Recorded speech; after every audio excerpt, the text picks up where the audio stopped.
Wrightsville Beach Scenic Tours. Really excited to be here. Captain Joe is going to give us a tour of the intercoastal here. And a lot of birds, a lot of wildlife, and we'll see y'all soon. To this area, because there was so many wetlands. Okay, when I say wetlands, you might be kind of don't know what I'm talking about.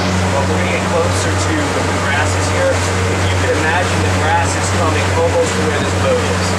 Okay, so it's a very dense environment.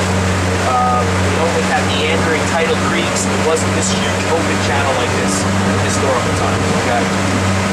As we dip into the 40s and 50s and 60s, of course, you know what happened. Everybody wanted an oceanfront property, right? And a lot of development was happening, okay?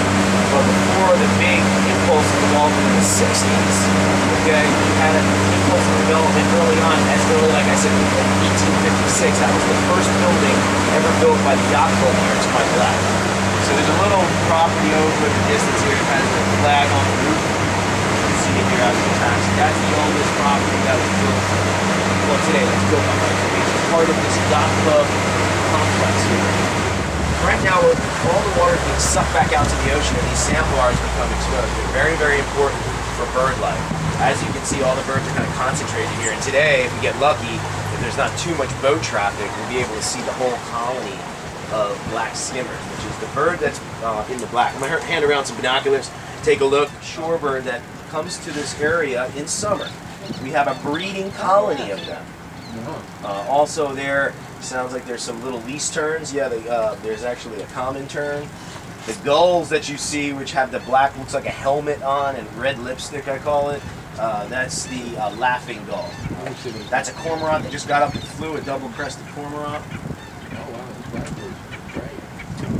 Notice the blackbirds, the black skimmer it's called, gets its name because if you look closely at the mandible, you'll see that the lower part of the mandible is longer than the top part. And that allows him to open up almost like a scissor, okay? And he bends down his neck and he skims the tip of the water, about an inch into the water he skims to find prey. And it works on a tactile reflex, so believe it or not, he's just kind of, whatever the beak touches, it snaps down, very almost like a Venus flytrap, if you will. And these birds just came back from as far south as South America, the Gulf of Mexico. You can see them here, which is great. Now, the little ones, there's another tern here, which is really cool. Birds that kind of resemble gulls to the novice birder, but when you look, here comes a sandwich tern. So there's a couple different species of tern. They have very aerodynamic wings. They have forked tails that allow them to do ultimate dives from as high up as like 50 feet. These guys are just, imagine you diving. After this island comes Carolina Beach. After Carolina Beach comes Curry Beach. After Curry Beach comes Bald Head Island. And after Bald Head Island, you start to get our westward facing beaches, which are Sunset Beach, Oak Island, Holden Beach. So I'm here with Captain Joe, who's going to tell us more about his tours and all the ecological happenings here in the intercoastal.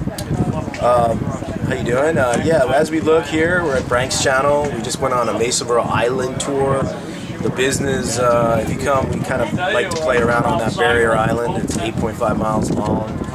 You can actually take a ferry out there and be dropped off, or take the cruise for 1 hour, learn about local birds, local ecology, and then if you want, you can, like I said, go on the island and actually do an eco tour where you learn about the plants and species that inhabit that island. And how many bird species are around here? In any hour-and-a-half tour, we can see upwards of 20 to 25 different species. The birds that we really are concentrating on now are called coastal shorebirds that move up from South America to live with us here and go through their breeding cycle on Wrightsville Beach and all the barrier islands in North Carolina.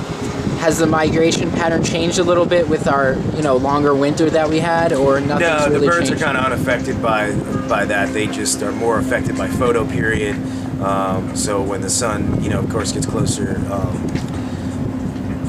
to the Earth, they move in relation to that, which is kind of cool too. So, they have to be here because they need a temperate environment to go through their breeding cycle. So.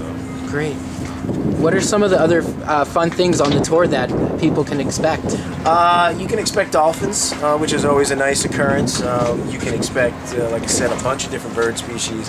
Also, you can expect to learn about your local environment. Our business basically prides itself on education and learning. So as you come out, you can really learn and get more familiarized with your coastal shorebirds and also coastal ecology here in Carolina. And that's great for school children and college students coming in wanting to learn more and that are doing research. Yep, definitely. Anyone that really, it's for all ages, these groups. Great. Well, Captain Joe, I greatly appreciate it, and thank you for the tour. Oh no, thank you. I hope to see you guys on the water. So I'd like to thank Captain Joe and everyone at Wrightsville Beach Scenic Tours for the great tour here in the Intercoastal right here in Wrightsville Beach. This is another Eye on North Carolina vlog, and we'll see y'all soon.